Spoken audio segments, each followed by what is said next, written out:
دمشق کا یہ بزرگ سردار اپنے قد کاٹ اور اخلاق و کردار کے اعتبار سے عظیم المثال سردار تھا۔ یہ محض شکل و صورت کے اعتبار سے بزرگ نہ تھا، بلکہ قلب و نظر کے اعتبار سے بھی فرشتہ سیرت انسان تھا۔ اللہ نے اسے جہاں دولت دنیا سے نوازا تھا، وہاں داد و دہش کا حوصلہ بھی وافر مقدار میں عطا فرمایا تھا۔ اس کی اسی خوبی نے اسے اہل دمشق کی آنکھوں کا تارا بنا دیا تھا، چنانچہ وہ اس پر دل و جان سے فدا ہوتے تھے۔ جب کبھی وہ سفر کے لیے روانہ ہوتا تو بیسیوں انسان اسے الوداع کرنے جاتے، اور جب وہ واپس لوٹتا تو انسانوں کا جمع غفیر دیوانہ وار اس کے استقبال کے لیے نکلتا۔ اس کا ڈیرا ہر وقت ملاقاتیوں سے بھرا رہتا، اور خداموں اور غلاموں کو ان کی ضیافت سے فرصت ہی نہ ملتی تھی۔ لیکن اس کی یہ قدر و منزلت اس کے حاسدین کو ایک آنکھ نہ بھائی، اور انہوں نے خلیفہ ہارون الرشید کے دربار میں یہ بات پہنچا دی کہ دمشق میں ایک بزرگ سردار موجود ہے جو ہزاروں ایکڑ زرعی جاگیر اور سینکڑوں ایکڑ باغات کا مالک ہے۔ اس کے ڈیرے میں صبح و شام بڑی رونق اور چہل پہل ہوتی ہے، اور وہ نہایت کشادہ دل اور کشادہ ہاتھ ہے۔ اس کے بیٹے اور پوتے، خدام اور غلام گھوڑوں اور خچروں پر سوار ہو کر جہاد روم میں شرکت کرتے ہیں، اور کسی فرد کا اس قدر مالدار اور با اثر ہونا خطرے سے خالی نہیں، اور ممکن ہے کہ وہ کسی وقت علم بغاوت بلند کر دے اور ملک شام کو تمہارے ہاتھ سے چھین لے، کیونکہ وہ ان شاہینوں کا چشم و چراغ ہے جو مشرق میں 1 صدی حکومت کرنے کے بعد ہسپانیہ میں جاہ و جلال سے حکومت کر رہے ہیں۔ لہٰذا اس کی خبر لینی چاہیے، ورنہ کسی وقت بھی کھڑاک ہو سکتا ہے۔ جو ہی ہارون الرشید نے یہ بات سنی تو اس کی نیند حرام ہو گئی، اور اس نے فوراً اپنے پولیس آفیسر منازع کو بلایا اور اسے حکم دیا کہ ابھی دمشق کی طرف نکلو اور اس آدمی کو بیڑیاں پہنا کر میرے پاس لاؤ، اور اسے اونٹ کے ہووج میں ایک طرف بٹھانا اور خود دوسری طرف بیٹھنا، اور اس کے گھر کا جائزہ لینا، اور جو کچھ وہ کہے وہ حرف بحرف یاد رکھنا، اور یہاں آ کر مجھے بتانا۔ پولیس آفیسر نے اس بزرگ کی گرفتاری کا شاہی وارنٹ لیا اور اپنی پولیس کا خصوصی دستہ لے کر اپنے مشن کی طرف نکل پڑا، اور عراق کے وسیع و عریض صحراؤں کو طے کرتا ہوا شام کے سرسبز و شاداب علاقوں میں داخل ہو گیا۔ اس راستے میں اسے اللہ تعالیٰ کی قدرت کاملہ اور حکمت بالغہ کے بے شمار عجائبات نظر آئے، لیکن اس نے انہیں نظر بھر کر نہ دیکھا، کیونکہ اس کی نظر اپنے اہم مشن کی تکمیل پر تھی۔ وہ اسی فکر میں ڈوبا ہوا تھا کہ پتہ نہیں اتنے بڑے سردار بزرگ کی گرفتاری کس طرح عمل میں آئے گی۔ ایسا نہ ہو کہ اس عمل میں ہولناک تصادم ہو جائے، کیونکہ رعیت کے کسی بے گناہ شخص کو رسوا کن طریقے سے گرفتار کرنے سے انسانی جذبات بھڑک اٹھتے ہیں، اور لوگ مرنے مارنے پر تل جاتے ہیں، اور دیکھتے ہی دیکھتے معاملہ کچھ سے کچھ بن جاتا ہے۔ لیکن جو کچھ ہو سو ہو، گرفتار تو بہرحال کرنا ہی ہے، کیونکہ اس کو گرفتار کرنا خلیفہ کا تاکیدی حکم ہے۔ وہ یہ سوچتا ہوا دمشق میں داخل ہو گیا، اور پوچھتا پچھاتا ہوا اس سردار کے ڈیرے پر جا پہنچا، اور بغیر پوچھے ہی اس کے ڈیرے میں داخل ہو گیا۔ جب اس کی قوم نے اسے دیکھا تو اس کے ساتھیوں سے اس کے متعلق پوچھا کہ یہ کون ہے، تو انہوں نے بتایا کہ یہ خلیفہ بغداد ہارون الرشید کی ذاتی گارڈ کا انچارج ہے۔ تو وہ خاموشی سے پیچھے ہٹ گئے، اور وہ صحن کے درمیان میں پہنچا تو اسے وہاں لوگوں کا جمع غفیر بیٹھا ہوا نظر آیا۔ جب انہیں اس کا تعارف کروایا گیا تو وہ اٹھے اور اس کا خیر مقدم کیا، اور اسے عزت و احترام سے بٹھایا، اور اس سے آمد کا مقصد دریافت کیا تو اس نے اپنا مقصد بتانے کے بجائے اس سردار کے متعلق پوچھا۔ انہوں نے بتایا کہ ہم اس کی اولاد ہیں، اور وہ حمام میں غسل کر رہے ہیں۔ اس نے کہا کہ اسے کہو کہ جلدی کرے۔ چنانچہ ان میں سے ایک آدمی اس کی طرف گیا اور اسے غسل سے جلدی فارغ ہونے کا پیغام دے آیا۔ اس دوران پولیس آفیسر اس کی حویلی کے احوال کا جائزہ لینے لگا، اور اس کی شان و شوکت اور اس میں لوگوں کی گہما گہمی دیکھ کر دنگ رہ گیا۔ جوں جوں سردار کی آمد میں تاخیر ہوتی گئی، اس کا خوف بڑھتا گیا کہ مبادا وہ کہیں چھپ نہ جائے، یہاں تک کہ ایک پروقار اور وجیح شخص صحن میں داخل ہوا اور اس کے دائیں بائیں 30-40 سال کے پختہ عقل مندوں اور 20-30 سال کے جوانوں اور نوعمر بچوں کی جماعت تھی۔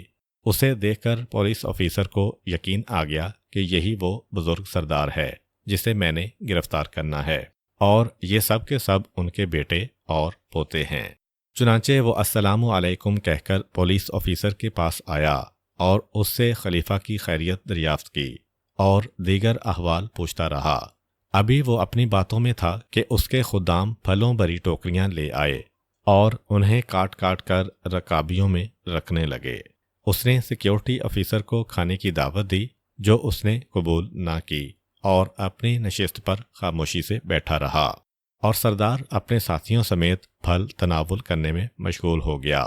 جب وہ پھل کھا چکا تو اس کے خدام اور غلام کھانے کا دسترخوان بچھانے میں مصروف ہو گئے، اور انہوں نے مختلف رنگوں اور ذائقوں سے بھرپور ایسا کھانا پیش کیا جو حکمران کے علاوہ کسی کو زیب نہ دیتا تھا۔ اس نے پولیس آفیسر کو ایک مرتبہ پھر کھانا تناول کرنے کی دعوت دی، جو اس نے قبول نہ کی، اور اس نے بھی اصرار نہ کیا اور ساتھیوں سمیت کھانے میں مشغول ہو گیا۔ جب وہ کھانے سے فارغ ہوا تو نماز میں مشغول ہو گیا اور قابل رشک اطمینان سے نماز پڑھی اور ہاتھ اٹھا کر پرسوز انداز میں دعا و مناجات میں مشغول ہو گیا۔ جب وہ دعا و مناجات سے فارغ ہوا تو اس سے پوچھا کہ بتاؤ کیسے آنا ہوا۔ اس نے خلیفہ کا لکھا ہوا گرفتاری کا وارنٹ دکھایا، جو اس نے نہایت اطمینان سے پڑھا اور پھر اپنی اولاد کو واپس چلے جانے کا حکم دیا اور کہا، یہ خلیفہ کا فرمان ہے، میں اسے پڑھ کر ایک لمحہ بھر تاخیر کا روادار نہیں ہوں۔ لائیے اپنی ہتھکڑیاں اور بیڑیاں اور مجھے پہنا دیجیے۔ چنانچہ سیکیورٹی آفیسر نے ہتھکڑیاں اور بیڑیاں منگوائیں اور اسے پہنا کر اونٹ کے ہودج میں ایک طرف بٹھا دیا اور خود دوسری طرف بیٹھ گیا۔ جب وہ اسے لے کر دمشق سے باہر آیا تو وہ خندہ پیشانی سے پولیس آفیسر سے باتیں کرنے لگا۔ جب وہ غوطہ کے باغات میں سے گزرے تو اس نے پولیس آفیسر سے کہا، یہ باغات دیکھ رہے ہو؟ ان میں مختلف اقسام کے پھل اور جدا جدا خوشبوؤں اور رنگوں کے پھول ہیں۔ جب وہ اپنے پھلوں اور پھولوں سے بھرے باغات کی تعریف سے فارغ ہوا تو اپنے کھیتوں کا حسن و رعنائی بیان کرنے لگا۔ جوں جوں وہ اپنے کھیتوں اور باغوں اور بستیوں کی تعریف کرتا، پولیس آفیسر کو اس پر غصہ آتا، لیکن مروتاً خاموش رہ جاتا۔ لیکن ایک موقع پر اس نے حیرانی سے کہہ ہی دیا کہ اے اللہ کے بندے، اپنی جاگیروں اور باغوں اور کھیتوں کی تعریف چھوڑ اور اپنے انجام کی فکر کر۔ خلیفہ کو تیری اسی مالداری اور آسودہ حالی نے پریشان کر دیا ہے، اور اس نے تجھے توہین آمیز طریقے سے گرفتار کر کے اپنے سامنے پیش کرنے کا حکم دیا ہے۔ چنانچہ ہم انہی کے حکم کے مطابق تجھے تیرے اہل و عیال اور حاشیہ نشینوں کی موجودگی میں گرفتار کر کے لا رہے ہیں۔ تجھے اس بات کی فکر ہی نہیں کہ تیرے ساتھ کیا ہونے والا ہے۔ پولیس آفیسر کی بات سن کر اس نے انا للہ و انا الیہ راجعون پڑھا اور کہا، اے منازع، تیرے بارے میں میری فراست غلط ہو گئی۔ میں نے تو سمجھا تھا کہ خلیفہ نے تجھے اچھی طرح کامل العقل سمجھ کر اس مقام پر فائز کیا ہے، لیکن تیری بات سے تو یہ معلوم ہوتا ہے کہ تو بھی عوام کل انعام کی سی باتیں کر لیتا ہے۔ اللہ تعالی مددگار ہے۔ یہ جو تو نے کہا ہے کہ خلیفہ نے مجھے اس حال میں تجھے اپنے دربار میں پیش کرنے کا حکم دیا ہے، تو سن لے۔ مجھے اس خالق اور مالک پر مکمل بھروسہ ہے جس کے قبضہ و قدرت میں میرا مقدر ہے۔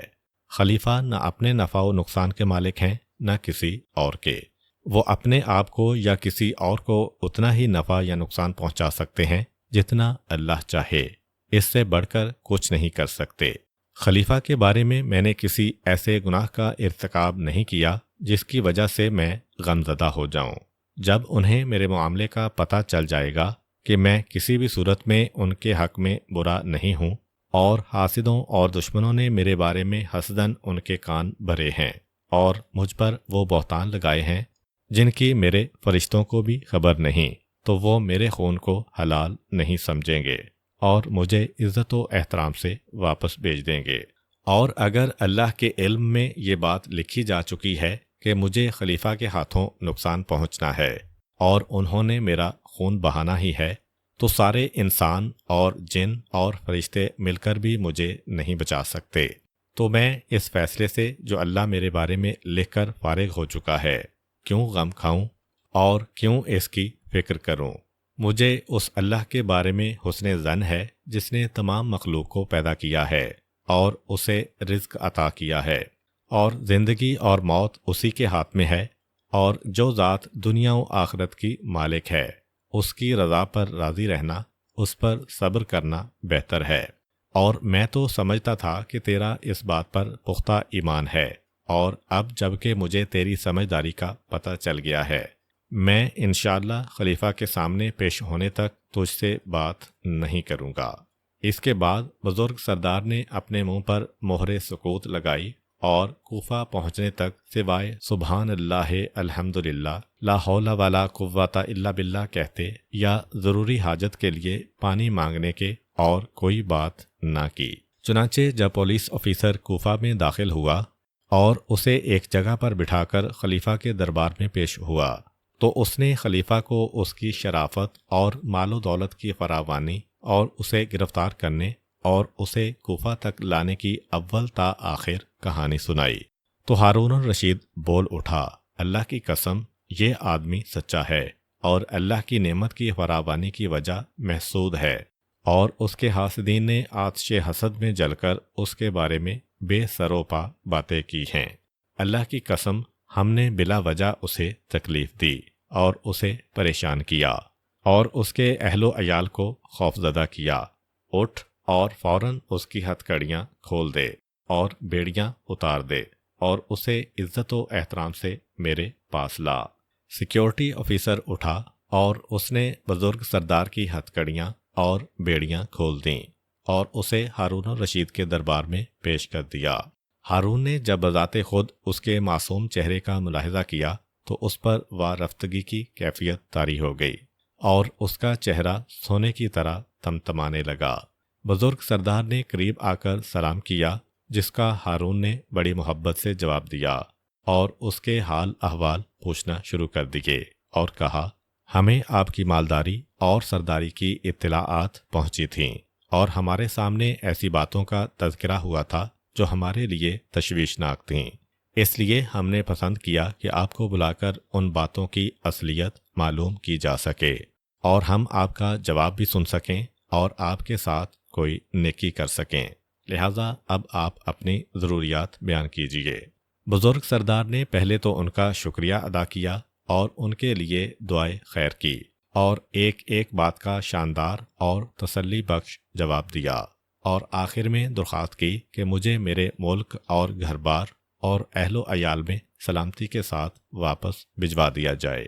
ہارون نے کہا، ایسا کرنا تو ہمارے ذمے ہے اور ہم اس فرض کو بجا لائیں گے، لیکن آپ اپنی وجاہت اور شرافت سے متعلقہ ضروریات سے آگاہ کیجیے جنہیں پورا کر کے ہم آپ کے معاون بن سکیں، کیونکہ آپ جیسے آدمی کو اپنی سرداری سے متعلقہ چیزوں کی ضرورت پڑتی رہتی ہے۔ اس نے جواب دیا، اے خلیفہ، آپ کے افسران انصاف پرور ہیں اور ان کے عدل و انصاف نے مجھے کسی طرح کے سوال سے بے نیاز کر دیا ہے، اور خلیفہ کی حکومت کے سائے میں میرے اور میرے اہل وطن کے معاملات ٹھیک طریقے سے چل رہے ہیں۔ ہارون الرشید نے کہا، تمہیں اپنے ملک میں امن و امان سے جانے کی اجازت ہے، اگر کبھی آپ کو ہماری ضرورت پڑے تو خط لکھ دینا، تعمیل کر دی جائے گی۔ اے منازع، اسے فوری طور پر وہاں پہنچاؤ جہاں سے لائے تھے۔ چنانچہ بزرگ سردار کو عزت و احترام سے واپس پہنچا دیا گیا اور حاسدین کی امیدیں خاک میں مل گئیں۔ امید کرتا ہوں کہ آپ کو آج کی ویڈیو اچھی لگی ہوگی۔ اگر آپ کو ہماری ویڈیو اچھی لگی ہے تو ویڈیو کو لائک کریں اور اپنے دوستوں کے ساتھ شیئر کریں۔ ملتے ہیں نیکسٹ ویڈیو میں، تب تک کے لیے اجازت دیجیے۔ اللہ حافظ۔